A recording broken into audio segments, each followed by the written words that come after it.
আসসালামু আলাইকুম ওয়া রাহমাতুল্লাহি ওয়া বারাকাতুহু। বিসমিল্লাহ ওয়ালহামদুলিল্লাহ ওয়াসসালাতু ওয়াসসালামু আলা রাসূলিল্লাহ ওয়া বা'দ। সুপ্রিয় দর্শক শ্রোতা, কাছে দূরে বিশ্বজুড়ে যে যেখান থেকে যমুনা টেলিভিশন দেখছেন, আপনাদের প্রত্যেককে জানাচ্ছি আন্তরিক প্রীতি, শুভেচ্ছা ও মোবারকবাদ। শুরু করছি মাহে রমাদান কেন্দ্রিক যমুনা টেলিভিশনের নিয়মিত আয়োজন বরকতময় সাহারি, প্রেজেন্টেড বাই বিআরবি কেবলস। এর আজকের অনিন্দ সুন্দর এই পর্বটি আপনাদের সাথে আছি আমি মোহাম্মদ হিদায়াতুল্লাহ। প্রিয় দর্শক শ্রোতার প্রতি দিনে আমরা একটি গুরুত্বপূর্ণ বিষয় নিয়ে আপনাদের সামনে হাজির হয়ে থাকি দুইজন বিদগ্ধ ইসলামিক স্কলারকে আমন্ত্রণের মাধ্যমে। তারই ধারাবাহিকতায় আজকেও আমরা হাজির হয়েছি। আর আজকের গুরুত্বপূর্ণ বিষয়টি হলো আদর্শ সমাজ গঠনে মাহে রমাদান। গুরুত্বপূর্ণ এই বিষয়টি নিয়ে কথা বলবার জন্য আমন্ত্রিত হয়ে ইতিমধ্যে আমাদের সাথে স্টুডিওতে যুক্ত আছেন প্রখ্যাত আলিমুদ্দিন, বিশিষ্ট ইসলামিক চিন্তাবিদ, লেখক, কলামিস্ট ও গবেষক ফজলতুল উস্তাজ ডক্টর মাওলানা মুফতি আমিমুল ইহসান হাফিজাহুল্লাহ। আসসালামু আলাইকুম ওয়া রাহমাতুল্লাহ। ওয়া আলাইকুম আসসালাম ওয়া রাহমাতুল্লাহি ওয়া বারাকাতুহু। আহলান ওয়া সাহলান শেখ, কেমন আছেন? আলহামদুলিল্লাহ, আল্লাহ তাআলা ভালো রেখেছেন। আপনি ভালো আছেন? আলহামদুলিল্লাহ। আলহামদুলিল্লাহ। এবার পরিচয় করিয়ে দিচ্ছি আরো একজনের সাথে। আছেন প্রখ্যাত আলিমুদ্দিন, বিশিষ্ট ইসলামিক চিন্তাবিদ, বঙ্গভবন জামে মসজিদের সুযোগ্য খতিব ফজলতুল উস্তাজ মাওলানা সাইফুল কবির হাফিজাহুল্লাহ। আসসালামু আলাইকুম। ওয়া আলাইকুম আসসালাম ওয়া রাহমাতুল্লাহি ওয়া বারাকাতুহু। সুস্বাগতম জানাচ্ছি আপনাকে শেখ। আপনাকে ধন্যবাদ এই সুন্দর আয়োজনে আমাকে আহ্বান করার জন্য। জাযাকুমুল্লাহ খাইরান। শেখ, আমি শুরুতে আপনার কাছে আসতে চাই। শুরুতে যদি আপনি বলতেন যে আদর্শ সমাজ বলতে আমরা এটা কি বুঝি? আল্লাহ রাব্বুল আলামিন মাহে রমাদানের মুবারক সন্ধিক্ষণে আমাদেরকে এমন একটি আদর্শ সমাজ আল মুস্তামা আল জামিল, একটি আদর্শ সমাজ আল মুস্তামা, যেখানে কেমন সমাজ হবে। আসলে আদর্শ সমাজ বলতে আমরা কি বুঝি? আসলে আদর্শ সমাজ তো ওই সমাজ যেখানে পারস্পরিক ভালোবাসা থাকবে, ঐক্য থাকবে, খুন খারাপি থাকবে না, হানাহানি থাকবে না, ফাসাদ থাকবে না। যে সমাজে তো রাসূলুল্লাহ সাল্লাল্লাহু আলাইহি ওয়াসাল্লাম আদর্শ সমাজের জন্য তিনি ছিলেন কুদওয়া, আদর্শ। কি করে আদর্শ সমাজ গড়তে হয় এটা রাসূলুল্লাহ সাল্লাল্লাহু আলাইহি ওয়াসাল্লাম মদিনা স্টেট কায়েম করে আমাদেরকে দেখিয়ে দিয়েছেন। তো মাহে রমাদানে এটা পুরাটাই আসলে আদর্শ সমাজ বিনির্মাণের একটা সুবর্ণ সুযোগ আমরা মনে করি। রাসূলুল্লাহ সাল্লাল্লাহু আলাইহি ওয়াসাল্লাম একটা আদর্শ সমাজে যখন অর্থনৈতিক ভারসাম্য থাকে, ধনী গরিবের মাঝে ভালোবাসা থাকে, হৃদ্যতা থাকে, তখন সেখানে আদর্শ সমাজ গড়ে ওঠে। রাসূলুল্লাহ সাল্লাল্লাহু আলাইহি ওয়াসাল্লাম আমাদেরকে আদর্শ সমাজের যে মেসেজ রমাদানে দিয়েছেন সেটা হচ্ছে যে রাসূলুল্লাহ অন্যান্য সময়ও দান করতেন, কিন্তু রমাদানে তিনি ছিলেন কানা আজওয়াদা মিনার রিহিল মুরসালা। তিনি রমাদানে এত বেশি দান করতেন যে প্রবল বেগে যদি বাতাস ছুটে যায়, যদি সিডর নার্গিস হলে যেমন সব ভেঙে চুরমার করে নিয়ে যায়, তো রমাদানে রাসূলুল্লাহ সাল্লাল্লাহু আলাইহি ওয়াসাল্লাম এইভাবে দান করতেন। অথচ রাসূলুল্লাহ সাল্লাল্লাহু আলাইহি ওয়াসাল্লামের ঘরে, তার স্ত্রীদের ঘরে অনেক সময় খাবার থাকতো না। অনেক সময় তাদের খাবার ছিল মাত্র একটু কিছু রুটি, কিছু খেজুর। কিন্তু রাসূলুল্লাহ সাল্লাল্লাহু আলাইহি ওয়াসাল্লাম সমাজের সব মানুষকে একই চাদরে আবৃত করার জন্য যেন কেউ যেন ক্ষুধার্ত না থাকে, রাসূলুল্লাহ সাল্লাল্লাহু আলাইহি ওয়াসাল্লাম এমন একটি আদর্শ সমাজের মেসেজ আমাদেরকে দিয়েছেন মাহে রমাদানে। মান ফাত্তারা সাইমান কানা লাহু মিসলা আজরিহি। যে কোনো ব্যক্তি যদি রোজাদারকে ইফতার করায়, তাহলে এখন সেখানে তো এটা সামাজিক বন্ধনের আহ্বান, মূলত মেসেজ, ঐক্যের মেসেজ। দেখুন রাসূলুল্লাহ সাল্লাল্লাহু আলাইহি ওয়াসাল্লাম বলেন, যখন রমাদান এসে যায় তখন তোমরা কেউ কাউকে মন্দ বলবে না। ফাইন সাব্বাহু আহাদুন, কেউ যদি তোমাকে মন্দ বলতে আসে, গালি দিতে আসে, আও কাতালাহু, তোমাকে হত্যা করতে আসে, ফাকুল ইন্নী ইমরুউন সাইমুন, তুমি তাকে এই কথা বলে দাও যে ভাই আমি রোজাদার। তাহলে সামাজিক যে নিরাপত্তা, সামাজিক যে এই বলয়ের মধ্যে সবাই যেন ভালো থাকে, এই মেসেজ কিন্তু রাসূলুল্লাহ সাল্লাল্লাহু আলাইহি ওয়াসাল্লাম রমাদানের মাধ্যমে আমাদেরকে দিয়েছেন। যে আদর্শ সমাজে খুন খারাপি থাকবে না, মারামারি থাকবে না, হানাহানি থাকবে না, সংঘাত থাকবে না, ধনী গরিব এর মধ্যে কোনো বৈষম্য থাকবে না, বরং সবাই মন খুলে উজাড় করে দিয়ে একে অপরের পাশে দাঁড়াবে। এটা তো আদর্শ সমাজ হয়ে গেল। রাসূলুল্লাহ সাল্লাল্লাহু আলাইহি ওয়াসাল্লাম মদিনাতুর রাসূলে, মদিনাতুল মুনাওয়ারায় যে আদর্শ দেখিয়েছেন, দেখুন এখনো দেখা যায় আরবে আলহামদুলিল্লাহ যে সবাই ইফতার নিয়ে মসজিদে নববীর চারিদিকে ইফতার নিয়ে সে টানাটানি করছে, সাহরির জন্য টানাটানি করছে যে আমার তাআলাও মা'ানা, আমাদের দস্তরখানে আপনি চলে আসুন। যে আদর্শ সমাজ যখন থাকবে তখন সেখানে কেউ ইফতার নিয়ে ঘরে প্রবেশ করবে না, বরং ইফতার আর সাহরি নিয়ে সে রাস্তায় বের হয়ে যাবে। আলহামদুলিল্লাহ আমার এই লাস্ট রমাদানে ইতিকাফের সৌভাগ্য হয়েছে।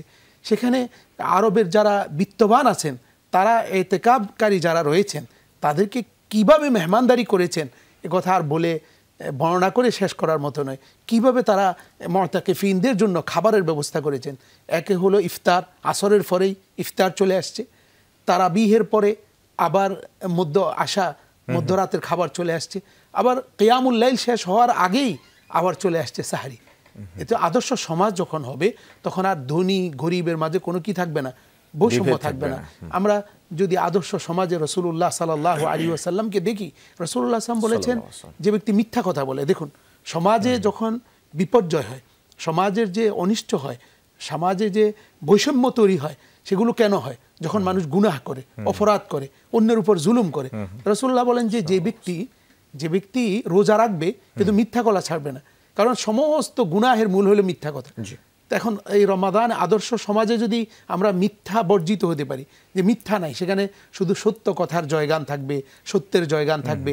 তাই রাসূলুল্লাহ বলেন যে ব্যক্তি রোজা রাখলো কিন্তু সে মিথ্যা কথা বলা ছাড়ে নাই, অন্য ভাইয়ের উপর জুলুম করা ছাড়ে নাই, বলে তার রোজা রাখার কোনো কি নাই, প্রয়োজন নেই। আল্লাহ তাআলা তার কাছ থেকে এমন রোজা আল্লাহ তাআলা কি চান না। মূলত রমাদান আমাদেরকে সামাজিক ঐক্য, সামাজিক ভালোবাসা এবং আদর্শ সমাজ বিনির্মাণের একটি উত্তম সুবর্ণ সুযোগ আমাদেরকে করে দিয়েছে ইনশাআল্লাহ। মাশাআল্লাহ, মাশাআল্লাহ, অনেক চমৎকার করে আপনি বলছেন। এবার আসবো ফজলাতুল শেখ মাওলানা সাইফুল কবির হাফিজাহুল্লাহ আপনার কাছে, যে আদর্শ সমাজ বিনির্মাণে মাহে রমাদান কিভাবে ভূমিকা পালন করে। আলহামদুলিল্লাহিল্লাযী ওয়াহদা ওয়াসসালাতু ওয়াসসালামু আলা মান লা নাবিয়্যা বা'দা ওয়া আলাল মুখতারি মিম্মান কানা আবদা। রমাদান আল কারীম আল্লাহ রাব্বুল আলামিনের পক্ষ থেকে এই উম্মাহকে দেওয়া হয়েছে যেন এরা মুত্তাকি হতে পারে, খোদাভীতি লালন করতে পারে। একটি সমাজ যখন আদর্শ সমাজ হয়, সেই সমাজের মানুষই প্রকৃতার্থে মুত্তাকি হয়। মুত্তাকি তো সেই মানুষটি যেই মানুষটি তার হৃদয় থেকে সবসময় আল্লাহ রাব্বুল আলামিনের বিধানের প্রতি শ্রদ্ধাশীল থাকে, আল্লাহ রাব্বুল আলামিনকে হাজিরে নাজিরে জানে, নেক কাজ করে আনন্দ চিত্তে, বদ কাজ ছেড়ে দেয় আল্লাহ রাব্বুল আলামিনের সন্তুষ্টির প্রত্যাশায়, এবং নফসে আম্মারার সাথে সে প্রচণ্ড রকম যুদ্ধ করে এই বদ কাজগুলো ছেড়ে দেয়। রমাদান আল কারীমের গোটা মাসটা আল্লাহ রাব্বুল আলামিন মানুষের ভেতরে ভ্রাতৃত্বের এই বন্ধনটা চমৎকার এবং অটুট যেন থাকে, সে কারণে বেশ কিছু আমল আরও সংযোজন করেছেন। যেমন বিশ্বনবী মুহাম্মদ রাসূলুল্লাহ সাল্লাল্লাহু আলাইহি ওয়াসাল্লাম বলেছেন, রোজা আল্লাহ রাব্বুল আলামিন তোমাদের জন্য ফরজ করেছেন, ওয়া সানানতু লাকুম বিকিয়ামিহি, এবং আমি সুন্নাত করেছি তোমাদের জন্য রাত্রের কিয়ামুল লাইল, সালাতুত তারাবি, সালাতুত তাহাজ্জুদ, দীর্ঘ সময় ধরে সালাত আদায় করা। আমরা জামাতে সালাতের একটা ফজিলত জানি, এরপরেও জুমার সালাতের বিশেষ ফজিলত, কারণ হলো সকল আবাল বৃদ্ধ বনিতা ধনী গরিব সকলে একসাথে মসজিদে উপস্থিত হবে এবং সেখানে ইমামের খুতবা শুনবে, সৌহার্দ্য সম্প্রীতির বন্ধন হবে, থাকবে না আমির ফকিরের বেড়াজাল, সকলে পাশে কাঁধে কাঁধ মিলিয়ে দাঁড়াবে। রমাদানের এই মাসটি যেমনিভাবে দিনের বেলায় সিয়াম সাধনা করবে, আত্মাকে যাবতীয় কুরিপু থেকে সংযম করবে এবং আহার পানীয় থেকে সংযম করবে, ঠিক একইভাবে রাত্রে সকল মুসলমান একত্রিত হয়ে, ধনী গরিব একত্রিত হয়ে পাশে কাঁধে কাঁধ লাগিয়ে দীর্ঘ সালাত আদায় করবে। এটি আদর্শ সমাজ বা সুন্দর সমাজ, হিংসামুক্ত সমাজ, বৈরাগ্যমুক্ত সমাজ ব্যবস্থার জন্য অত্যন্ত জরুরি একটি আমল। এছাড়া নবীজি মুহাম্মদুর রাসূলুল্লাহ সাল্লাল্লাহু আলাইহি ওয়াসাল্লাম এই রমজান মাসে ধনী যেন তার ধন থেকে দরিদ্রদের জন্য কিছু উপকার করতে পারে, একই সঙ্গে রোজাদার যেন তার রোজাকে পরিশোধিত করতে পারে, অনিচ্ছাকৃত ভুলগুলো যেন মাফ করে নিতে পারে, সে কারণে সাদাকাতুল ফিতরের একটা বিধান করেছেন। সাদাকাতুল ফিতর এটা হচ্ছে রোজাদারের রোজার ভুল ত্রুটি মাপ, এবং যারা অর্ধাহারে অনাহারে গরিব মিসকিন, মাসরিফুজ জাকাত যাদেরকে সম্পদ বঞ্চিত, ভালো খাবার খেতে পারে না, যারা ঋণগ্রস্ত, এতিম, অসহায়, দুস্থ, তালেবে এলেম, এ ধরনের মানুষ যারা, তারা যেন কিছুটা হলেও ক্ষুধার যন্ত্রণা লাঘব হয়, তাদের ঘরেও যেন একবেলা সাহারির ভালো আয়োজন হয়, একবেলা ইফতারির ভালো আয়োজন হয়, রোজার গোটা মাস শেষ করে যেন তার সুন্দর ঈদের পোশাক হয়, এই ব্যবস্থাটার জন্য সাদাকাতুল ফিতরের বিধান ইসলামে আবশ্যক করেছে, এবং এটা রমাদানের কারণে, রমাদানের বিপরীতে, এবং সেটা অবশ্যই ঈদুল ফিতরের সালাতের পূর্বে পরিশোধ করতে বলা হয়েছে। হিংসা বিদ্বেষ, ধনী দরিদ্রের মাঝে যেই বিভাজন, এই বিভাজন দূরীভূত হয় এই আমলটার মাধ্যমে, এটা রমাদানের ভেতরেই। তাছাড়া শ্রেষ্ঠ ফজিলত অর্জনের জন্য আমাদের সম্পদশালী ভাইয়েরা বোনেরা তারা রমজানকে বেছে নিয়েছে জাকাত আদায়ের জন্য। জাকাত ইসলামের পঞ্চস্তম্ভের অন্যতম একটি, যেমনিভাবে রোজা সিয়াম সাধনা পঞ্চস্তম্ভের একটি, ঠিক একইভাবে জাকাত একটি। রব্বুল আলামিন ধনীর কাছে ধন আমানত রেখে দেখতে চান আইয়ুকুম আহসানু আমালা, কোন সেজন যে সত্যিকার ভালো আমল করে, উত্তম আমল করে, নির্দ্বিধায় আমানত পৌঁছে দেয়। আন্তু আদ্দুল আমানাত ইলা আহলিহা, একেবারে আমানত পৌঁছে দিতে হবে তার যথাযথ হক যার কাছে তার কাছে। এক্ষেত্রে আহ্বান করে ডেকে গণজমায়েত করে ঘোষণা দিয়ে সামান্য কিছু উপঢৌকন বা লঙ্গি গামছা শাড়ি দেওয়া, এটা জাকাতের সাথে উপহাস করা মাত্র। জাকাত এটা পরিপূর্ণ হিসাব করতে হবে এবং রমজানের যেই দিনে হিসাব করতে হবে সেই দিনের পূর্বাহ্নে না অপরাহ্নে হিসাব করেছে গত বছর, সেটা লক্ষ্য রেখে হিসাব করতে হবে এবং দরিদ্র শ্রেণীর মানুষের কাছে বাড়ি বাড়ি গিয়ে পৌঁছে দিতে হবে। সালাফদের জীবনী যদি আমরা দেখি, বিশেষ করে আমিরুল মুমিনিন হযরত ওমর ইবনুল খাত্তাব রাদিয়াল্লাহু তাআলা আনহুর জীবনী যদি আমরা দেখি, তাহলে দেখব তিনি রাতের আধারে তার মহল্লায়, তার রাজ্যে ঘুরে ঘুরে দেখেছেন কে অভাবী আছে। আমরা আমাদের যারা যেই সমাজের নেতৃস্থানীয়, যিনি সম্পদশালী, তিনি তার আত্মীয় স্বজনের বাড়ি, অন্তত তার প্রতিবেশীর বাড়িগুলো অন্তত খোঁজ নেওয়া অতীব জরুরি। যদি এ কাজটা রমাদান আল কারিমে হয় তাহলে তো আরও শোনায় সোহাগা, এবং তখন এই সমাজের ভেতরে যেই বৈষম্য, যেই বিভাজন, যেই হিংসা বিদ্বেষ, যেই পরশ্রী কাতরতা, যেই পরনিন্দা, এই সব কিন্তু দূরীভূত হবে এবং সুন্দর রমাদান পালিত হবে। এবং লাআল্লাকুম তাত্তাকুন, রব্বে কারীম যে তাকওয়া অর্জনের জন্য রমাদান দিয়েছেন সেটা যথাযথভাবে কিন্তু পালন হবে। এছাড়া নবীজি মুহাম্মদ রাসূলুল্লাহ সাল্লাল্লাহু আলাইহি ওয়াসাল্লাম আমাদেরকে শিখিয়েছেন রমাদানে যেন বেশি বেশি কালেমায়ে তাইয়্যিবার জিকির করা হয়। এটা পবিত্র বাক্য, এই কালেমার জিকির করে আল্লাহ রাব্বুল আলামিন 10 থেকে 700 থেকে বহুগুণ পর্যন্ত সওয়াব বাড়িয়ে দেন এবং এটা আফদলুজ জিকির, শ্রেষ্ঠতম জিকির। নবীজি আরও বলেছেন ক্ষমা প্রার্থনা করতে। কে ধনী, কে বড়, কে আলেম, কে ফকির, কে মুহাদ্দিস, কে মুফতি, কোনো পার্থক্য না করে নবী আলাইহিস সালাম সমস্ত উম্মতকে বলেছেন তোমাদের জীবন চলার পথে বলার মাঝে কিন্তু তোমরা ভুল করবে, তোমাদের অপরাধ হবে, তোমাদের অন্যায় হবে, তোমরা বারংবার আল্লাহ রাব্বুল আলামিনের কাছে ইস্তেগফার করবে, ক্ষমা প্রার্থনা করে। রমাদানে যদি এই ক্ষমা প্রার্থনার এই আমলটা আমরা করতে পারি তাহলে আমাদের অন্তরের ভেতরেও খোদাভীতি জাগ্রত হবে, জাহান্নামের ভয় আসবে এবং সমাজের অপরাধ যা সংগঠিত হয় তার থেকে নিজেকে গুটিয়ে নেওয়া সহজ হবে। একই সঙ্গে অপরাধী কারা তাদের দিকে নজর কম যাবে, বরং নিজের অপরাধকে বিবেচনা করে নিজেকে লজ্জিত থাকার ব্যবস্থাটা হবে। সেক্ষেত্রে রমাদান আল কারিমের এই সিয়াম, কিয়াম, রমাদান আল করিমের সাহারি, ইফতারি, জাকাত, সাদাকাতুল ফিতর, এই সবগুলো সাধারণ দান, এটা তো হযরত বলেছেন যে কারিহিল মুরসালা, প্রবাহমান বায়ুর মতো নবীজি দিয়ে দিতেন। হাদিয়া আসছে, উপঢৌকন আসছে, বিভিন্ন যুদ্ধোপলব্ধ মাল আসছে, যে কোনো উপায়ে আল্লাহর হাবিব সাল্লাল্লাহু আলাইহি ওয়াসাল্লামের কাছে সম্পদ এসেছে, আহার এসেছে, সেটা তাৎক্ষণিক সেটা দরিদ্রদের মাঝে বিলি করেছেন। আমরা মনে করি যে এটা আমাদের জরিমানা, এটা আমাদের সম্পদ নষ্ট হয়ে যাচ্ছে, অথচ এই সম্পদের মালিক তো রব্বুল আলামিন। কোন উপায়ে কোনভাবে আমাকে সেভ করবেন, আমাকে সুস্থ রেখে আমার সম্পদ বৃদ্ধি করে দিবেন, সেটা আমি নয় বরং আল্লাহ রব্বুল আলামিন ভালো জানেন। ফলে আমাদেরকে এইভাবে যদি দানের হাত প্রশস্ত করতে পারি এবং এই ফজিলত নিজেরা আত্মস্থ করতে পারি তাহলে এই সুন্দর সমাজ বিনির্মাণ হবে এবং মানুষের মাঝে ভ্রাতৃত্বের বন্ধনটা অটুট হবে। আল মুসলিম ও আখুল মুসলিম, রব্বুল আলামিন বলেছে মুসলমানরা তো পরস্পর ভাই ভাই। এছাড়াও অমুসলিমদের সাথে একটি মুসলিম কমিউনিটিতে যখন অমুসলিমরা থাকবে তাদের নিরাপত্তা দেওয়া, তাদের ধর্ম চর্চা তাদের মতো করে করতে দেওয়া, তাদেরকে যেন কেউ জুলুম না করে সেই ব্যবস্থাটা করতে হবে।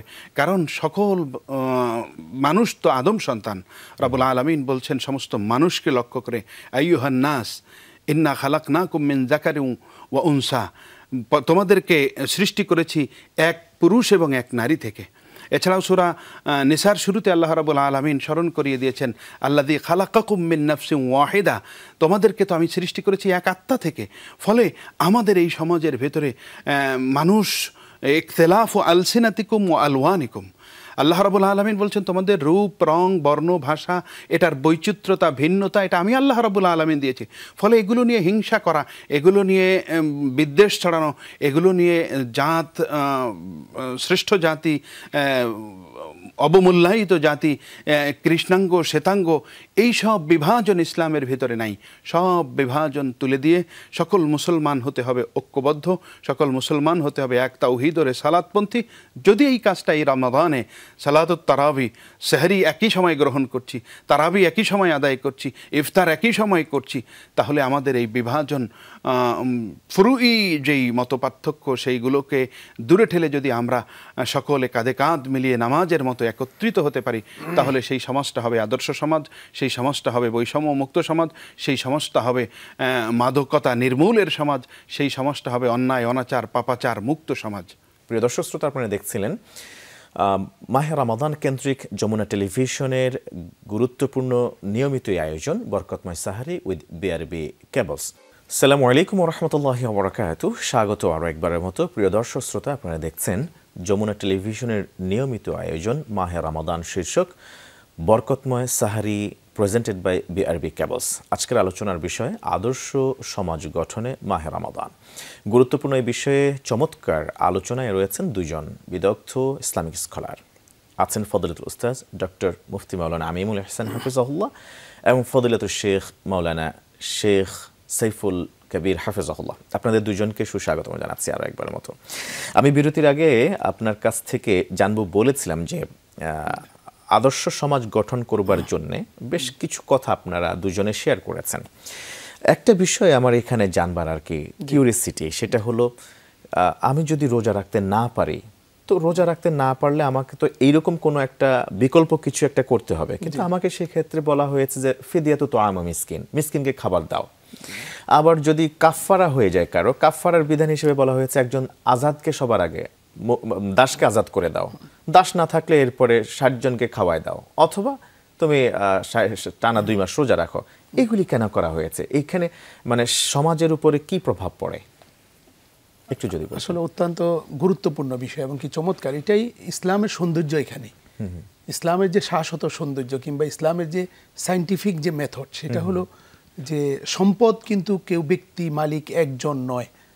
আল্লাহ সুবহানাহু ওয়া তাআলা চাইলে রমাদানের বিকল্প ফিদিয়া, এগুলোর সাদাকা, এগুলোর বিকল্প অন্য কিছু করতে পারতেন, আবার তাকে রোজা রাখার জন্য নির্দেশ দেওয়া যেত। কিন্তু আল্লাহ সুবহানাহু ওয়া তাআলা ইসলামের যে সৌন্দর্য হচ্ছে সহজতা, ইয়াসসিরা ওয়ালা তুআসসিরা, যে সহজ করে দাও, কঠিন করার কোনো প্রয়োজন নেই। বাশশিরা ওয়ালা তুনাফিরা, রাসূলুল্লাহ সাল্লাল্লাহু আলাইহি ওয়াসাল্লামের শব্দ এগুলো, যে বাশশিরা, তোমরা শুভ সংবাদ দিয়ে দাও। তো আল্লাহ সুবহানাহু ওয়া তাআলা সম্পদের ক্ষেত্রে এই ধনীদেরকে কথা জানিয়ে দিয়েছেন যে তুমি সম্পদের কিন্তু একক মালিক তুমি কিন্তু নাও। আল্লাহ সুবহানাহু ওয়া তাআলা কোরআন কারীমে স্পষ্ট এই কথা বলে দিয়েছেন সুস্পষ্ট ভাষায় যে ওয়াফি আমওয়ালিহিম হাক্কুন লিসাইলি ওয়াল মাহরুম, তোমার সম্পদে বঞ্চিত মানুষের অধিকার রয়েছে। এটার উদ্দেশ্য হলো যে ইকুয়াল করা, সমাজের সব মানুষকে ইকুয়াল একটা পজিশনে নিয়ে আসা। ইসলামের এই শাশ্বত সৌন্দর্য হচ্ছে যে রমাদান আসছে, এখন রমাদানে তুমি কিছু সাদাকা দাও, রমাদানে তুমি ইফতারের ব্যবস্থা করো, রমাদানে তুমি সাহরির ব্যবস্থা করো। এরপর রোজা রাখতে পারে নাই একবার বয়োবৃদ্ধ যারা, তাদের জন্য ফিদিয়ার ব্যবস্থা রাখা হয়েছে। এমনকি ইসলামের শুরুর দিকে এটা ছিল যে কেউ যদি চায় ইচ্ছা করে সুস্থ মানুষও ফিদিয়া দিতে পারত, পরবর্তীতে এটাকে রহিত করে দেওয়া হয়েছে। যারা একবারে অসুস্থ, বিছানায় শায়িত, তার জন্য ফিদিয়া। এটা উদ্দেশ্য হলো যে আদর্শ সমাজ, মডেল সোসাইটি তৈরি করা, যে সোসাইটিতে কোনো বৈষম্য থাকবে না, একজন খুব খাবে ভালো পড়বে আরেকজন অনাথ থাকবে ক্ষুধার্ত থাকবে বলে এটা হবে না। এজন্য আল্লাহ সুবহানাহু ওয়া তাআলার নিজাম আর বিধান হলো যে তুমি ইসলামের আদর্শকে গ্রহণ করো, তাহলে তোমার ভাইয়ের খবর নাও। দেখুন রাসূলুল্লাহ সাল্লাল্লাহু আলাইহি ওয়াসাল্লাম বলেছেন তারাল মুমিনিন, যে মুমিনদেরকে তোমরা দেখবে ফি তারাহুমিহিম ওয়া তাওয়াদ্দুহিম কামাসলিল জাসাদ, এক বডির ন্যায়। যখন তাদের বডির কোনো জায়গায় আঘাতপ্রাপ্ত হয় তখন পুরো বডিটা কি হয়ে যায়, আঘাতপ্রাপ্ত। তো মুমিনরা যে কেউ একজন ক্ষুধার্ত থাকবে, ইফতারহীন থাকবে, সাহরিহীন থাকবে, বলে যে না এটা হবে না। বলে আজকের দিনে তুমি তোমার সম্পদকে বিলিয়ে দাও। সামাজিকরণ, আদর্শ সমাজ। আদর্শ সমাজ তো ওইটা নয় যেখানে কেউ খাবে আর কেউ ক্ষুধার্ত থাকবে, এটা কিন্তু আদর্শ সমাজ নয়। এবং কি রাসূলুল্লাহ সাল্লাল্লাহু আলাইহি সাল্লাম কতই না চমৎকার করে বলেছেন যে আমাকে প্রতিবেশী সম্পর্কে বলা হয়েছে, যে আমার সামনের ফ্ল্যাটে যিনি থাকেন আমার পাশের ফ্ল্যাটে যিনি থাকেন, পাশের বাড়িতে যারা থাকেন, বলে যে আমার কাছে মনে হয়েছে আন্নাহু সাইয়ুয়াররিসুহু, যে প্রতিবেশীদেরকে তিনি মিরাজ দিবেন, উত্তরাধিকার সম্পদে আল্লাহ তাআলা অধিকার দিয়ে দিবেন। রাসূলুল্লাহ সাল্লাল্লাহু আলাইহি ওয়াসাল্লাম বলেছেন এই কথা, যে ওই ব্যক্তি মুমিন নয় যে ব্যক্তি তার অনিষ্টতা থেকে তার প্রতিবেশী নিরাপদ থাকে না। দেখুন কত সামাজিকরণ।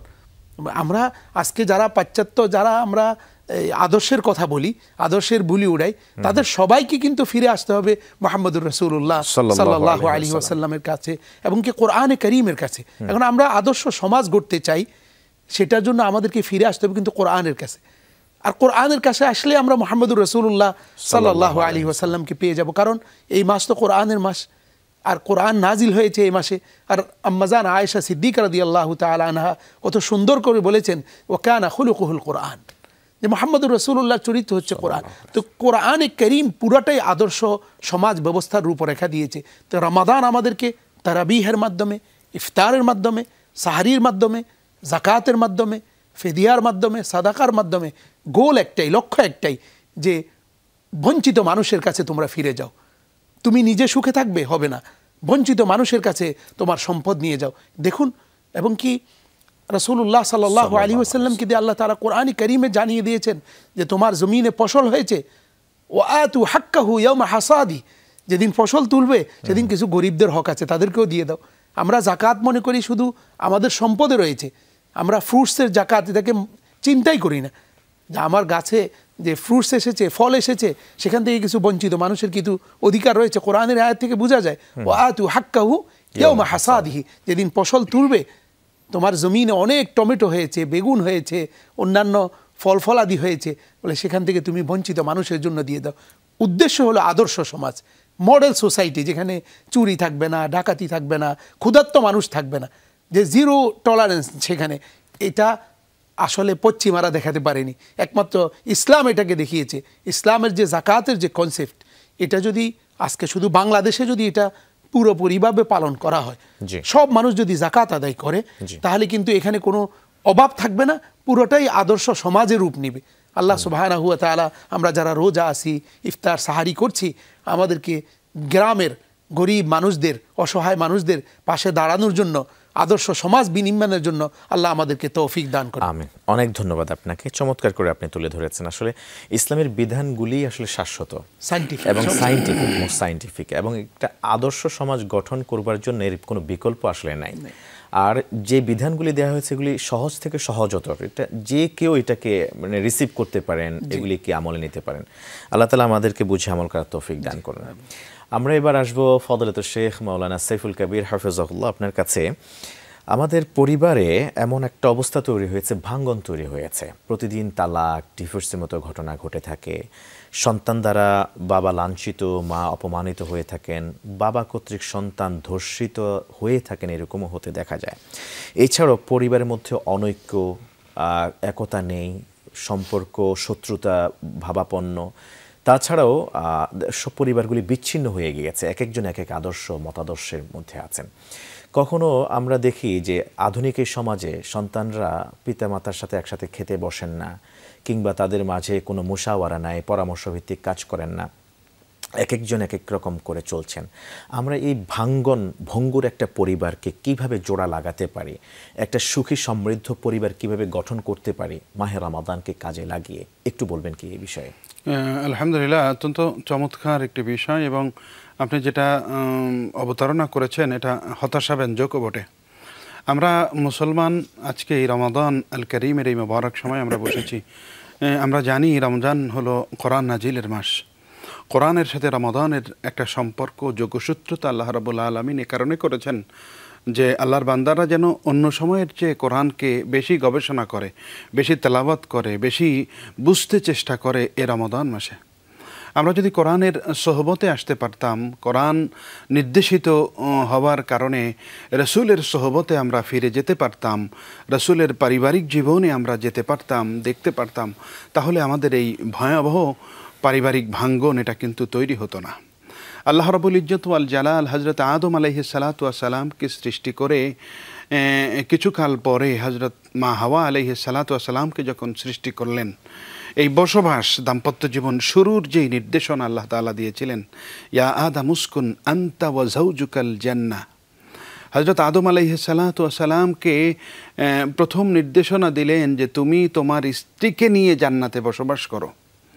ফলশ্রুতিতে এই নির্দেশনা দ্বারাই বোঝা যায় যে স্ত্রীকে পরিচালনা করা, স্ত্রীর ব্যয়ভার বহন করা, স্ত্রীর সম্ভ্রম রক্ষা করা, স্ত্রীকে মর্যাদা দিয়ে তার বাসস্থানে নিরাপদে রাখার ব্যবস্থা করা, এটা স্বামীর জন্য আল্লাহ রাব্বুল আলামিন আবশ্যক করেছেন। আমরা দায় আসলে আমাদের প্রত্যেকের জায়গা থেকে প্রত্যেকের আগ পিস এই চিন্তা না করে আমরা যদি এই বিধানটা পালন করতে পারতাম যে আজকে আমাদের সমাজে দাম্পত্য জীবন যারা শুরু করবে, দাম্পত্য জীবন শুরু করার একটা প্রস্তুতি আছে। রাসূলুল্লাহ সাল্লাল্লাহু আলাইহি ওয়াসাল্লাম বয়স হলে ছেলে মেয়েদেরকে বিবাহ করাতে বলেছেন, কিন্তু আবারও বলেছেন যদি তোমাদের অসক্ষম হও ফাআলাইকুমুস সাওম ফাইন্নাহু ওয়াজা, অসক্ষম হও তাহলে তুমি রোজা রাখো, কারণ রোজা তোমাদের যৌবন শক্তিকে নিয়ন্ত্রণ করে দিবে। ফলশ্রুতিতে এখানে কিন্তু দেখা যাচ্ছে যে যৌবন শক্তিতে সে সক্ষম, তারপরে অক্ষম বলছে, কারণ হলো স্ত্রীকে মর্যাদা দিয়ে স্ত্রী পালনের জন্য যেই যোগ্যতা দরকার, তার আবাসস্থান নির্মাণ করা, তার রুজিরুটির ব্যবস্থা করার যেই ভার বহন করা দরকার, যে দায়িত্ব নেওয়া দরকার, সেই দায়িত্ব যদি এখনও নেওয়ার মতো ম্যাচুরিটি কারো না থাকে, তাহলে দাম্পত্য জীবন সে শুরু করবে না, সে রোজা পালন করবে। অথচ আমরা আমাদের সমাজে এই কাজটা কিন্তু খুবই কম বিবেচনায় আনা হয়। আবার অনেক সময় দায়িত্ব নেওয়ার যোগ্য হয়ে গেছে, কিন্তু আমাদের সমাজের ভিন্ন কনসেপ্ট, ভিন্ন কালচার অভ্যস্ত থাকায় আমাদের অনেকের মা বাবারা এমনটা মনে করে ছেলে বিবাহ করালে ছেলে তো পর হয়ে যাবে, ছেলে আর আমার সংসারের থাকবে না, তার আয় রোজগার পরের বাড়ির মেয়ে খেয়ে ফেলবে। সে কারণে বিবাহ করাতে করাতে করাতে করাতে এমন একটা সময় হয়ে যায়, তখন ছেলে আসলে বউয়ের প্রতি আসক্তির যেই সময়টা, সেটা অনেকটা ভাটা পড়ে যায়। আবার মা বাবা একটা নতুন মেয়েকে এনেই তার সংসারের এত বেশি কাজ বুঝিয়ে দেয় যে সে নিজে কিছু বুঝে ওঠার আগেই তাকে একেবারেই পরিবারের সকলের দায়িত্ব নিতে হবে, রান্নাবান্না থেকে শুরু করে জামা কাপড় পরিষ্কার করা, ঘর গোছানো, শ্বশুর শাশুড়ির খেদমত করা। একজন স্ত্রী সে শ্বশুর শাশুড়ির প্রয়োজনীয় খেদমত করবে, এটা ইসলাম সম্মত, কিন্তু এটা তাকে বাধ্য করে করানো যাবে না। আমাদের সমাজে অনেক সময় এমন আছে, বিবাহ করার 2-4 দিন পরেই একেবারে চুলার কাঠি ধরিয়ে দেওয়া হয়, যাও রান্নাবান্না করো, 3 বেলা রান্না করে 91 পরিবার সকলকে খাবারের ব্যবস্থা করে দাও। এই বিষয়গুলো সহনশীল পর্যায়ে বুঝিয়ে বুঝিয়ে ডে বাই ডে একের পর এক কিন্তু করতে হবে। আরেকটি ভয়ানক বিপদ আমাদের সমাজে এখন চেপে বসে, সেটা হলো আজকের social media, mobile, internet, Facebook, টুইটারে আসক্ত আজকে একেবারে বুড়া থেকে গুড়া পর্যন্ত সকল বয়সী মানুষ কম বেশি আসক্ত। একটা পরিবারে যখন দেখে, পরিবারের কর্তা ছোট্ট শিশুটা দেখে যে মায়ের হাতে মোবাইল, বাবার হাতে মোবাইল, দাদার হাতে মোবাইল, বড় ভাই মোবাইল নিয়ে আছে, ফলে ওই ছোট্ট শিশুটা কিন্তু নিজেকে বড় অসহায় বোধ করে। সেও চিন্তা করে আমাকে কেউ একটা মোবাইল দেখ। এবং একটা ঘরে আগের দিনে সকাল সন্ধ্যা কোরআন তেলাওয়াত হতো, বিভিন্ন তালিমের ব্যবস্থা ছিল, তারা সামষ্টিক পাঠের ব্যবস্থা ছিল। আজকে এগুলো কিন্তু উঠে গেছে, কোরআন তেলাওয়াত হয় না সকাল সন্ধ্যা, সামষ্টিক পাঠ হয় না, সকলে যে যার মোবাইল নিয়ে আছে। আগে মা বাবারা সন্তানকে নিয়ে বাইরে হাঁটতে যেত, ঘুরতে যেত, পাড়ার ভাইয়েরা বোনেরা বিভিন্ন জায়গায় হাঁটতো, ঘুরতো, খেলা করতো, বিভিন্ন মজলিস কায়েম করতো, সামাজিক একটা কালচারের ভিতরে বেড়ে উঠতো। আজকে এই সামাজিক কালচারটা চলে গেছে, সকলে মোবাইলে নেশাগ্রস্তের মতো হয়ে গেছে, প্রত্যেকের মোবাইল একটা চাই চাই চাই, এবং এটার অপব্যবহার, কল্যাণকর ব্যবহারের চেয়ে অপব্যবহার আমাদের সমাজে বড্ড বেশি হয়ে গেছে। ফলে দেখা যায় যে স্বামী স্ত্রীকে সময় দেয় না, স্ত্রী স্বামীকে সময় দেয় না, সন্তান বাবাকে সময় দেয় না, মেয়ে মার সাথে গল্প করে না, প্রত্যেকেই মোবাইল নিয়ে আছে। যে কারণে আজকে এই সামাজিক এই ফাটলটা কিন্তু আমাদের সমাজে বেশি হয়ে গেছে।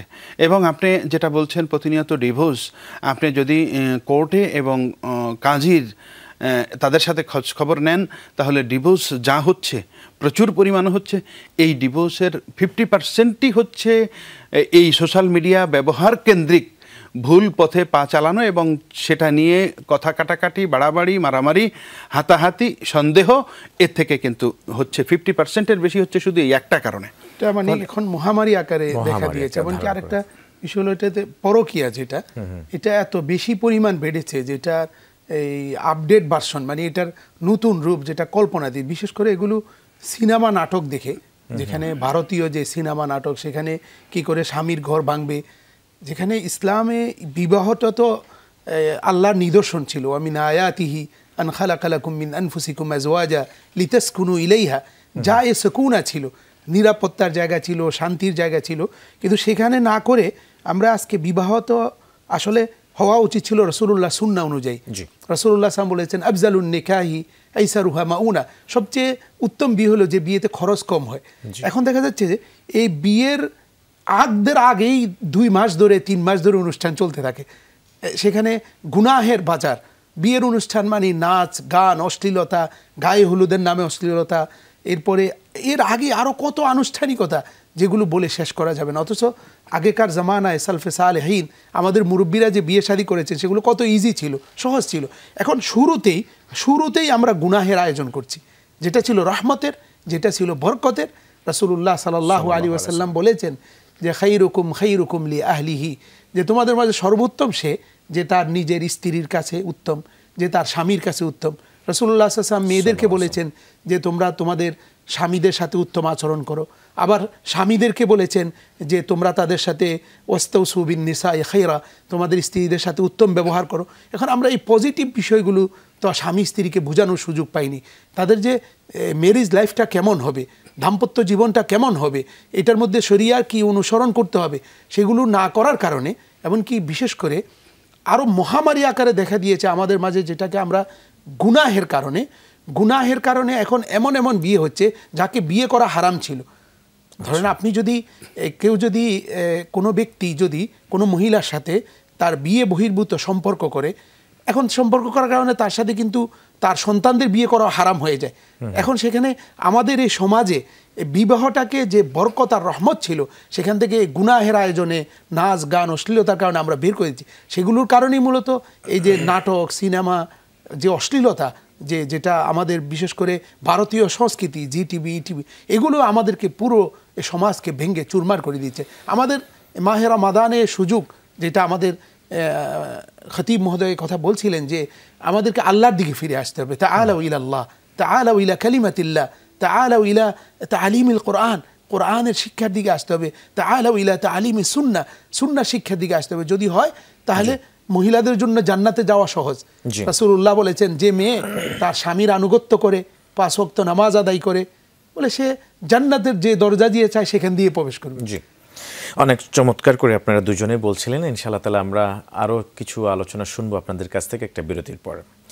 আসসালামু আলাইকুম ওয়া রাহমাতুল্লাহি ওয়া বারাকাতুহু। ফিরে এলাম পূর্বের ধারাবাহিকতায়। প্রিয় দর্শক শ্রোতা, আমরা আছি এই মুহূর্তে যমুনা টেলিভিশনের পর্দায় আর দেখছেন মাহে রমাদান কেন্দ্রিক সাহারি বিষয়ে বিশেষ আয়োজন বরকতময় সাহারি, প্রেজেন্টেড বাই বিআরবি কেবলস। আজকের আলোচনার বিষয় আদর্শ সমাজ গঠনে মাহে রমাদান।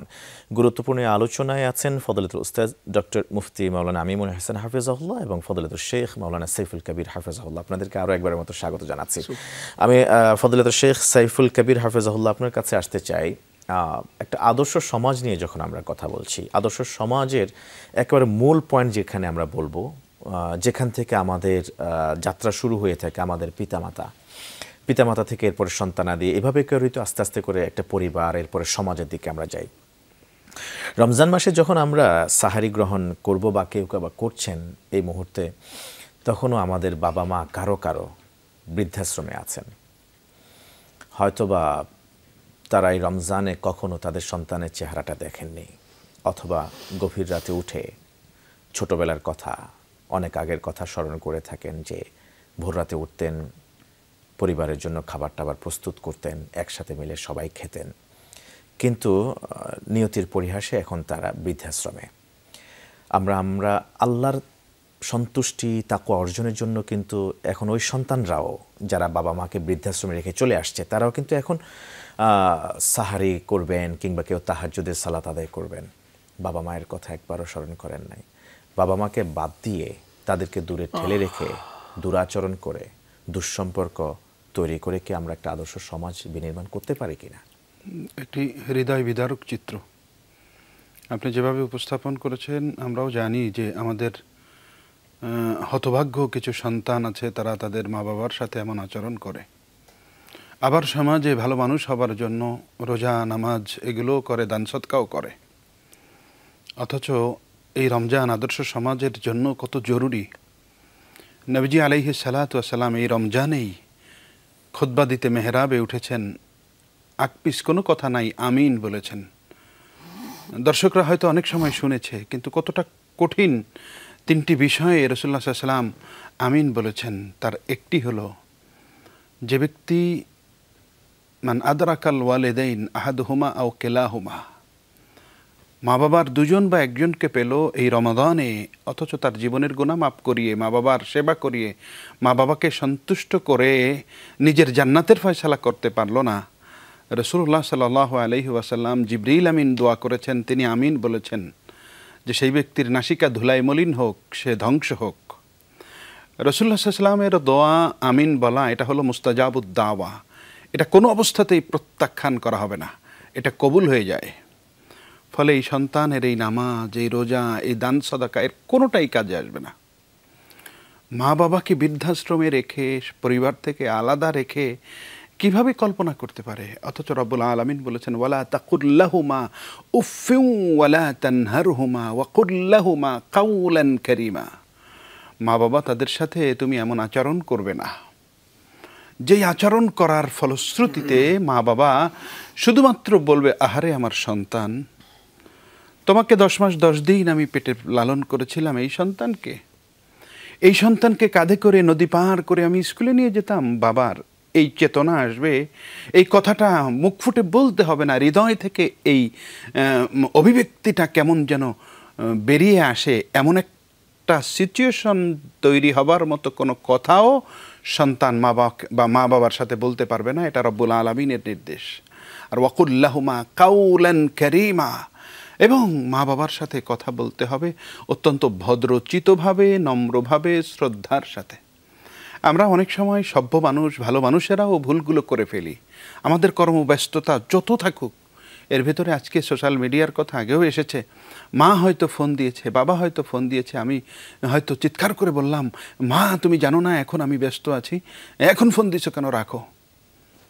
এই ধরনের আচরণ করলে মুহূর্তের ভেতরে আমার নামাজ, আমার রোজা, আমার সালাত, আমার কিয়াম সব কিছু আল্লাহ রাব্বুল আলামিন কিন্তু ধ্বংস করে দেবেন, ম্লান করে দেবেন। ফলে আমাদের এই জবানকে মা বাবার সাথে অত্যন্ত হেফাজতের সাথে ব্যবহার করতে হবে। তাছাড়াও জবানকে অন্য মানুষের সাথেও তো সুন্দর সাবলীন ভাষায় কথা বলার জন্য বলা হয়েছে। রাসূলুল্লাহ সাল্লাল্লাহু আলাইহি ওয়াসাল্লাম বলেছেন, কেন বলেছেন যে মান লাম ইয়াদা কাউলা যুরি ওয়াল আমালা বিহি ফালাইসা লিল্লাহি হাজাতুন আন ইয়াদা তাআমাহু ওয়া শারাবাহু। রোজা রাখতে তো সত্যি কিছুটা হলেও তো কষ্ট হয়। 10-12 ঘন্টা পানি গ্রহণ করা যাবে না, আহার করা যাবে না, স্ত্রীর সাথে নির্জনবাস করা হালাল হওয়ার পরেও করা যাবে না। ফলে এই কষ্টের কাজটি করবে মানুষ, করার পরে যদি সে তার জবানকে হেফাজত করতে না পারে, কাউলা জুর, অশ্লীল কথা, খারাপ চিন্তা, খারাপ আমল, এগুলো করতে যদি সে, এগুলো থেকে যদি বেরিয়ে আসতে না পারে, রাসূলুল্লাহ বলছেন তোমার এই রোজা আল্লাহর কোনো প্রয়োজন নেই। কত বড় ধমক দিয়ে কথা বলেছেন, কোনো প্রয়োজন নেই। ফলে আদর্শ সমাজ বিনির্মাণের জন্য সমাজের একটা পার্ট আমার ঘরের কর্মচারী, আমার ঘরের কাজের বুয়া, সমাজের একটা পার্ট আমার গাড়ির ড্রাইভার, সমাজের একটা পার্ট কৃষিক্ষেত্রের দিনমজুর, সমাজের একটা পার্ট রিক্সাওয়ালা। এর কারো সাথেই রূঢ় আচরণ করা যাবে না। অন্য কোনো সময় মুসলমান করতে পারবে না, আর রোজা রাখলে তো করতেই পারবে না, অবশ্যই পারবে না, যদি সে রোজাকে কবুলযোগ্য করতে হয়। নামাজের ভিতরে কি আমরা কেউ আপনার জোরে একজনকে সালাম দিতে পারি? সালামটা ইবাদত। নামাজের ভিতরে কি পাশে একজন যদি ঝগড়া লাগে, নামাজ পড়তেছি, হাত দিয়ে ঝগড়া থামাতে পারবো না। মসজিদে খুতবা চলছে, তখন খুতবার ভেতরে কথা বলাও যাবে না। এমন কি যদি কেউ পাশে দুজনে কথা বলছে, মান কালা উসকুত ফাকাদ লাগা, রাসূলুল্লাহ বলছেন যদি এই দুইজনের ঝগড়া থামতে বলো, শুধুমাত্র তাদের বাবা থামো খুতবা হচ্ছে, এই কথাটাও যদি তুমি বলো, তাহলে তুমি ফাহেসা কাজ করলে, অশ্লীল কাজ করলে, গুনাহের কাজ করলে। ফলে রোজার গোটা সময়টা কিন্তু সকাল টু সন্ধ্যা আমাদেরকে এভাবেই চলতে হবে। যদি আমি রোজাকে পরিপূর্ণ করতে চাই, রোজা যদি আমার তাকওয়া অর্জনের মাধ্যম এটা করতে চাই, তাহলে আমার দ্বারা অশ্লীল কথা, খারাপ কথা, রূঢ় আচরণ, রক্তচক্ষু এগুলো কিন্তু করা চলবে না। যদি এই কাজ বন্ধ করতে পারি, সুন্দরভাবেই সুন্দর আদর্শ সমাজ কিন্তু তখন একেবারে এস্টাবলিশড হয়ে যাবে। এক্ষেত্রে কিন্তু আমাদেরকে আর বেগ পেতে হবে না। সমস্যাটা হলো আমরা কোরআন ও সুন্নাহ, রসুলের সমাজ, রসুলের সিরাহ গ্রন্থ এগুলো পড়ে রসুলের দাম্পত্য জীবন, সালফে সালিহিনের দাম্পত্য জীবন, কিভাবে নবীজি মা আয়েশা সিদ্দিকার সাথে দাম্পত্য জীবন করেছেন, অন্য উম্মাহাতুল মুমিনিনদের সাথে দাম্পত্য জীবন করেছেন। আমরা পুরুষেরা তো মনে করি রান্নাঘরের কাজ যদি একটু হাত লাগাই তাহলে এটা স্ত্রীর পক্ষ থেকে আমার উপর জুলুম করা হয়েছে। অথচ নবীজি মুহাম্মদুর রাসূলুল্লাহ সাল্লাল্লাহু আলাইহি ওয়াসাল্লাম তার স্ত্রীদের সাথে ঘরের রুটির খামির বানিয়ে দিয়েছেন, তাদের সাথে ঘরের কাজ করেছেন। ফলে এই কাজগুলো যদি আমরা করতে পারি তাহলে দাম্পত্য জীবনের শান্তি আসবে, ডিভোর্স, তালাক, বিচ্ছিন্নতা এগুলো দূরীভূত হবে, আদর্শ সমাজের গোড়াপত্তন পরিবার থেকেই সূত্রপাত হবে। চমৎকার চমৎকার করে বলছিলেন আমরা কিভাবে আদর্শ সমাজ গঠন করতে পারি মাহে রমাদানে। এবার আসতে চাই আমি আপনার কাছে ফজলাতুল উস্তাদ ডক্টর মুফতি আমিনুল ইহসান হাফেজাহুল্লাহ। সে একটু আগে কিন্তু একটু কথা বলেছিলেন সম্পূরকভাবে যে সমাজে বা আমাদের ঘরের কিংবা আমরা যে প্রতিষ্ঠানে চাকরি করি, প্রতিষ্ঠানে নিয়োজিত আছি, ব্যবসা প্রতিষ্ঠানে, সেখানে অনেকে মিলে আমরা কাজ করি। ধরুন একটা ভালো কাজ এটাকে করবার জন্যে অন্য দিক থেকে শ্রমিকের উপরে বাড়তি সময়, বাড়তি চাপ দিয়ে দেওয়া হয়। রমজান মাসে যেখানে বলা হয়েছে শ্রমিকের কাজের হালকা করে দেওয়ার জন্যে, বোঝা কমায় দেওয়ার জন্যে, ডিউরেশন কমায় দেওয়ার জন্যে, সেক্ষেত্রে অনেক প্রতিদানের কথা কি বলা হয়েছে সেটা আপনি বলবেন আপনার আলোচনায়। আমার প্রশ্ন হলো এখানে যে এইরকম ভালো কোনো কাজ করতে গিয়ে শ্রমিকের ইচ্ছার বিরুদ্ধে কোনো কিছু চাপিয়ে দিলে সেটা কি আদৌ কোনো সমাজের জন্য ভালো হবে কিনা, এই বিষয়টা আপনি কিভাবে দেখেন, ব্যাখ্যা করবেন? আলহামদুলিল্লাহ, আসলে ইসলাম তো সব বিষয়েই নির্দেশনা রয়েছে, ইসলামের নির্দেশনা সব ক্ষেত্রে রয়েছে। বিশেষ করে রমাদানে রাসূলুল্লাহ সাল্লাল্লাহু আলাইহি ওয়াসাল্লাম অধীনস্থদের কাজ কমিয়ে দেওয়ার জন্য নির্দেশই দিয়েছেন।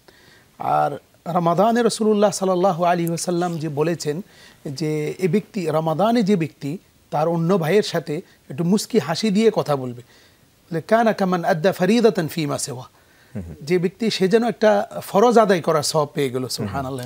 এমনকি রাসূল বলেছেন এই কথা যে মান আদ্দা ফিহি ফরিদাতান, যে ব্যক্তি রমাদানে একটি ফরজ আদায় করলো, কানা কামান আদ্দা সাবঈনা ফরিদাতান ফিমা সিওয়া, সে অন্য মাসে সে 70টি ফরজ আদায় করার সওয়াব সে পেয়ে গেল। সেক্ষেত্রে আমাদের অধীনস্থ যারা আছে রাসূলুল্লাহ সাল্লাল্লাহু আলাইহি ওয়াসাল্লাম সরাসরি অর্ডার করেছেন যে এদের কাজকে কি করে দাও, কমায় দাও, হালকা করে দাও। এবং কি রাসূলুল্লাহ সাল্লাল্লাহু আলাইহি ওয়াসাল্লাম শ্রমিকের অধিকার, যে যারা আমাদের অধীনস্থ, যারা আমার সাথে কাজ করে, তাদের সাথে যেন কোনো রকম দুর্ব্যবহার না হয়।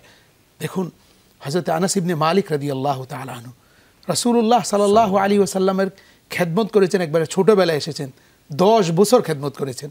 তিনি বলেন যে আমি রাসূলুল্লাহ সাল্লাল্লাহু আলাইহি ওয়াসাল্লামের 10 বছর খেদমত করেছি, কিন্তু তিনি কখনো আমাকে কথা বলেন নাই লিমা ফাআলতা যালিকা ওয়া লিমা লাম তাফআল, তুমি এই কাজ কেন করেছো আর এই কাজ কেন করে নাই, এ বলে আমাকে ধমক দেন নাই। সুবহানাল্লাহ। তো মাহে রমাদান আমাদেরকে এই কথা শিখাচ্ছে যে রমাদান তো সবর, আমাদেরকে সবরের তালিম দিচ্ছে, ধৈর্যের শিক্ষা দিচ্ছে। তো সেখানে সেই ধৈর্যটা যদি আমার শ্রমিকদের সাথে হয়, আমাদের বাসায় যে গৃহকর্মী রয়েছে তার সাথে যদি হয়, যে আমি রমাদানে আমরা ইফতার নিয়ে বসে গেলাম, আমার গৃহকর্মী সে এখনও রান্নায় ব্যস্ত রয়েছে, সে আমার সাহারি শেষ হয়ে গেল, সে এখনও ঠিকমতো খাবার খায়নি, না, বরং তাকে সবচেয়ে বেশি প্রায়োরিটি দিতে হবে, এবং কি তাকে তার মর্যাদা যেন কি না হয়, হানি না হয়। এটা রাসূলুল্লাহ সাল্লাল্লাহু আলাইহি ওয়াসাল্লাম বলেছেন যে গাম শুকানোর আগেই তার তুমি পারিশ্রমিক দিয়ে দাও, তার উজ্জ্বল দিয়ে দাও।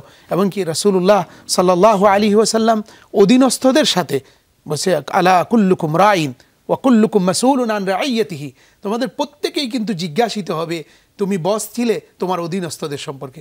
এজন্য যাদের ডিউটি রয়েছে 8 ঘন্টা, আমরা সেখান থেকে 2 ঘন্টা কমিয়ে দিই রমাদানে, তাদেরকে কোরআন কারীম পড়ার সুযোগ করে দেই। আমাদের তো এক বৈচিত্র্য হলো যে রমাদান আসছে মনে হয় যেন হাদা শাহরুল আকলি ওয়া শুরবি, যে এটা তো খাবারের জন্য এসেছে, নতুন করে মার্কেটিং করার জন্য এসেছে, কাপড় নতুন কিনতে হবে এটার জন্য এসেছে, হ্যাঁ, ভালো ভালো উত্তম খাবার খেতে হবে, পুরান ঢাকায় চলে যাও, চকবাজার চলে যাও, এই জন্য মনে হয় রমাদান এসেছে। আসলে না, রমাদান তো এসেছে বৈষম্য দূর করার জন্য, রমাদান এসেছে আদর্শ সমাজে কি করে সবর শিখতে হয়, ধৈর্য শিখতে হয়, এটা শেখানোর জন্য। দেখুন হযরত ইমাম মালিক আলাইহির রাহমা হাদিসের বরপুত্র ছিলেন। উনি পুরো জীবন হাদিস পড়িয়েছেন রাসূলুল্লাহ সাল্লাল্লাহু আলাইহি ওয়াসাল্লামের রওজা আথারের পাশে থেকে। কিন্তু যখন রমাদান আসতেন তিনি হাদিসের দর্স ছেড়ে দিতেন, হাদিসের ক্লাস ছেড়ে দিতেন, আর বলতেন যে হাদা শাহরুল কোরআন, এটা কোরআনের মাস, এই মাসে আর কারো কিছুর সাথে ভালোবাসা নেই। আনা আশতাগলু বিল কোরআন, আমি শুধু কোরআন কারীম নিয়ে থাকবো, কোরআনের তেলাওয়াত, কোরআন বুঝা, কোরআনের তাদাব্বুর, এটা নিয়ে থাকবো। এজন্য মাহে রমাদান আমাদেরকে মূলত ধৈর্য শিখায়। আর আমরা যদি ধৈর্য শিখে যাই, দেখুন কত সুস্বাদু খাবার চাইলে তো লুকিয়ে খাবার গ্রহণ করা যায়, কিন্তু সেটা তো কেউ করছে না। কেন করছে না? সবর সে শিখেছে, ধৈর্য শিখেছে, ক্ষুধার যন্ত্রণা কিভাবে সহ্য করতে হয় এটা সে শিখেছে। এখন মাহে রমাদানে যদি আমরা এই ধৈর্যটা শিখে যাই, তাহলে আমার কর্মক্ষেত্রে, আমার অফিসে, আমার যেখানে আমার অধীনস্থরা রয়েছে তাদের সাথে আমি কখনো খারাপ ব্যবহার করতে পারি না, মন্দ ব্যবহার করতে পারি না, বরং তাদের সাথে উত্তম ব্যবহার, মুস্কি হাসি দিয়ে কথা বলা, তাদের খোঁজ খবর নেওয়া, তাদের গায়ে হাত বুলিয়ে দেওয়া, হ্যাঁ, তাদের সাথে যথাসময়ে। দেখুন আপনি ঈদ আসলে এই শ্রমিকরা বের হয়ে যায় তাদের বোনাসের জন্য। কেন বোনাসের জন্য তারা মিছিল করতে হবে কেন? তাদের বেতন ভাতার জন্য মিছিল করতে হবে কেন? আপনি তার থেকে শ্রম নিয়েছেন, এখন রমাদান আসছে, এই মোবারক সময়ে আপনি সবে কদর সে যাবে বাড়িতে, এখন সে মিছিল করছে ঢাকার রাস্তায় তার অধিকারের জন্য। এটা তো বড়ই দুঃখ। আল্লাহ আমাদেরকে বোঝার তৌফিক দান করুন। অনেক অনেক ধন্যবাদ জানাচ্ছি ডক্টর মুফতি আমিনুল হাসান হাফেজাহুল্লাহ আপনাকে এবং ফদিলাতুল শেখ মাওলানা সাইফুল কাবির আপনাকেও। চমৎকার করে দুজনে আলোচনা করেছেন, জাযাকুমুল্লাহ খায়রান। প্রিয় দর্শক শ্রোতা, আপনারা এতক্ষণ পর্যন্ত দেখছিলেন মাহে রমাদান শীর্ষক যমুনা টেলিভিশনের সাহারির সময়ে নিয়মিত আয়োজন বরকতময় সাহারি প্রেজেন্টেড বাই বিআরবি কেবলস। আজকের এই পর্ব, আজকে আমরা আলোচনা শুনেছি আদর্শ সমাজ গঠনে মাহে রমাদানের ভূমিকা শীর্ষক বিষয়ে। আসুন না আজকের আলোচনা যা উপস্থাপন করা হয়েছে সেগুলিকে আমলে নেই, ধারণ করি, চেতনায় লালন করে বাস্তবে রূপ দেই, তবেই তো আমরা একটি আদর্শ সমাজ বিনির্মাণ করতে পারবো ইনশাআল্লাহ তাআলা। আর সেই সমাজ থেকে যেসব সন্তানরা বেড়ে উঠবে তারা পরবর্তী প্রজন্ম হিসেবে এই দেশকে, এই বিশ্বকে নতুন একটি আদর্শ বিশ্ব উপহার দিতে পারবেন। আল্লাহ সুবহানাহু ওয়া তাআলা আমাদেরকে সেই অনুযায়ী আমল করার তৌফিক দান করুন। প্রিয় দর্শক শ্রোতা, আপনাদেরকে পরবর্তী পর্ব দেখার উদাত্ত আহ্বান জানিয়ে আমি হিদায়াতুল্লাহ আজকের মতো এখানে শেষ করছি। সুবহানাকাল্লাহুম্মা ওয়া বিহামদিক, আশহাদু আল্লা ইলাহা ইল্লা আনতা, আস্তাগফিরুকা ওয়া আতুবু ইলাইক। ওয়াসসালামু আলাইকুম ওয়া রাহমাতুল্লাহি ওয়া বারাকাতুহু।